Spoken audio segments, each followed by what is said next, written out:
The last thing I want to discuss with you was the use of special bases, 10 and e.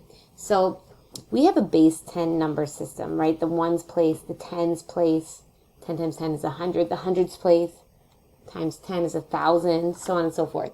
So whenever we use base 10, which is commonly used with like scientific notation, we call that the common log. So if you see the log written without a base, it's an understood that it should be base 10, okay? So if you don't see a base, it's an understood 10 there. Also, the natural log is log base e, and we kind of discussed that on the calculator earlier. This number e, it's a transcendental number, sort of like pi is.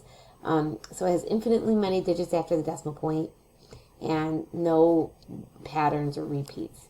So in general, the number e is sort of like how the number pi is approximately 3.14. The number e, the exponential number, is approximately 2.71828. Okay? All right, so now if you see ln, which is like logarithmus naturale in Latin, that's an understood log base e. So how do we evaluate these things? You do have these buttons on the calculator, log and the natural log.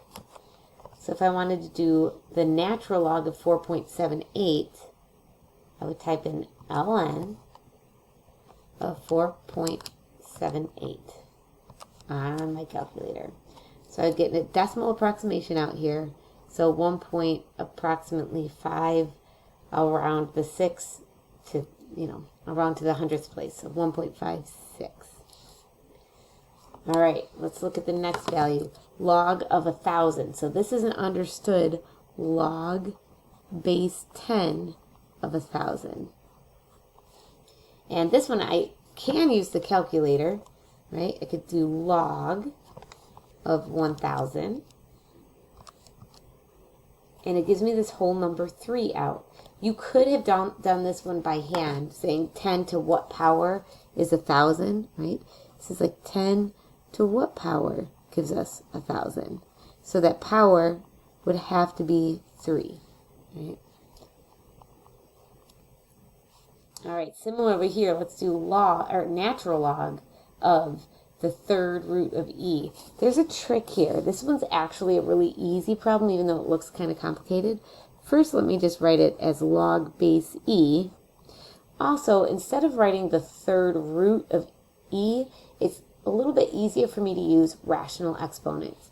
So instead of like this radical symbol, I'll write it as e to the power 1/3, which means the same thing as the cube root of e. Okay, so this is like saying, okay, so what is this value?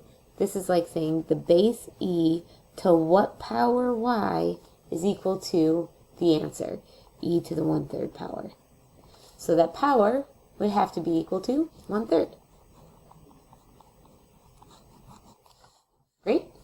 All right, so when you see things like this, the best thing to do is to, any radical, write as a fraction exponent, and rewrite it as natural log, write it as log base e, and then you can rewrite the logarithm equation as an exponential equation, and usually those ones turn out to be really easy to compute.